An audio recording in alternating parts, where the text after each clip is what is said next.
Hello and welcome to your in-depth weekly horoscope for week commencing the 8th of May for the Sun or the Ascendant.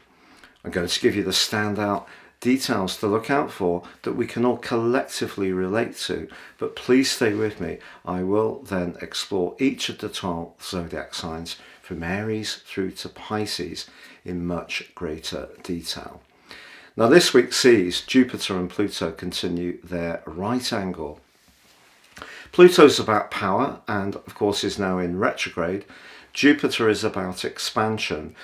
So when we get them at right angles, there can be a tendency to try a little bit too hard, or we may encounter somebody who's trying to enforce their will on us. And at the heart of this week's events, of course, is the energy compacted into the sign of Taurus. This is where the Sun is, which is critical, the retreating, retrograding Mercury, but also the North Node. So our values, our everyday money, our self-worth, still very much in focus.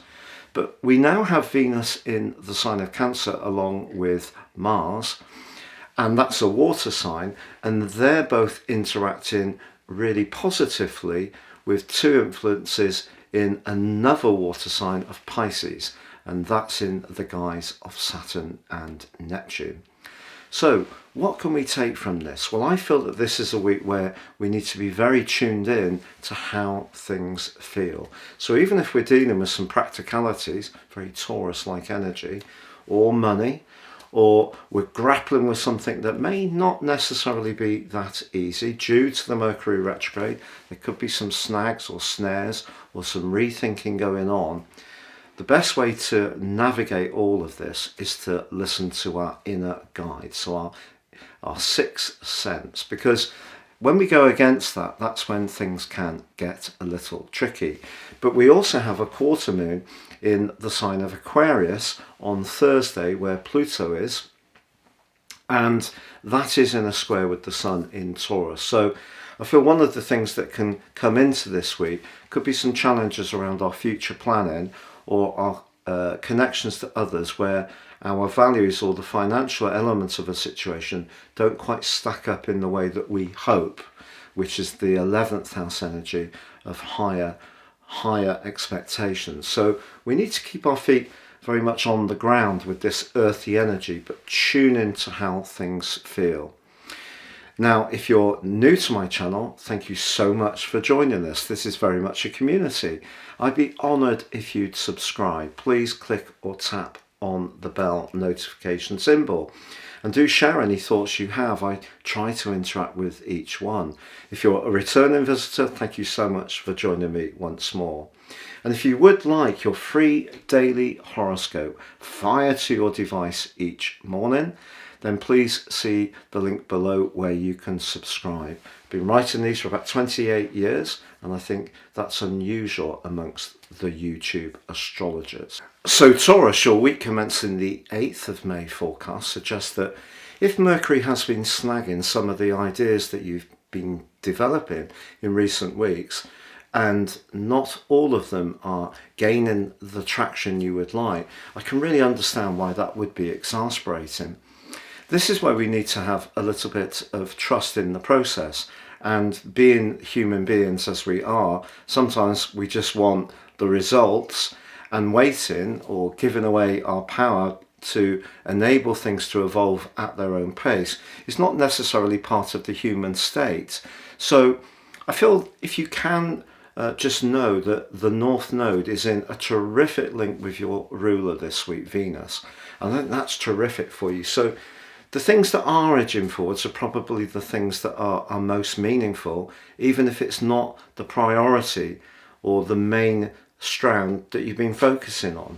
And you may not feel the things that are taking shape are that important, but actually at some kind of emotional dimension or fated dimension, I feel they can be. Also, your ruler Venus is forging a very stable link to Saturn in the part of your situation to do with friendship. So I feel that the people that are really understanding your direction of travel, which is where Saturn is, the 11th house, they're going to be the people you can really connect very well with this week, despite the retrograde.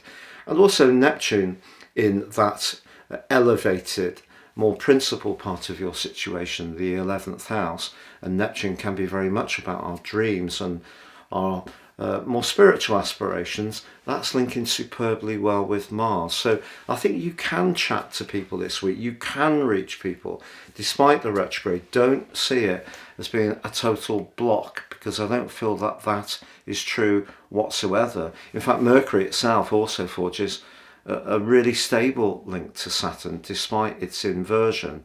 So take the gains that you're getting, try to park the frustration. It is true that the quarter moon, which occurs on Thursday, could see that exasperation, if you have any, reaching a peak. Perhaps it's more to do with some of the people you're encountering rather than what you're working on and achieving within your own situation. If you have to interact with anyone in a position of influence, whether it's a business advisor, a bank, some kind of large governmental organisation, that's where you could find that things are a little bit tense. And part of the reason for that is that I feel you're in a phase of the year where you want to have a very firm grip on your life direction, which is totally understandable. But as the lunar eclipse showed you last week, other people may have different points of view, and it's about fielding those points of view and not being too deflected by what you're doing, but at the same time recognizing that they are going to at times see things differently, and that is okay. If you would like to ascend above this zodiac broadcast, if you give me 3 pieces of personal birth data, of time, date and place of birth, I can produce for you your life roadmap report. This can help you to get a much more intimate understanding of the patterns that have played out in your life so far, but also seize the opportunities much more firmly. Also, my special package of 30% off, you will get your 12-month personal forecast, totally unique to you, which can give you searing insights for the time and months to come. If you don't know your time of birth, I've a new product I've developed based very much on the sun. So if you enjoy watching your sun sign videos on YouTube, these will make a lot of sense. The same package, 30% off. Please see the link below. It's been a pleasure being with you. Thank you so much for joining me. Please do like, comment or subscribe.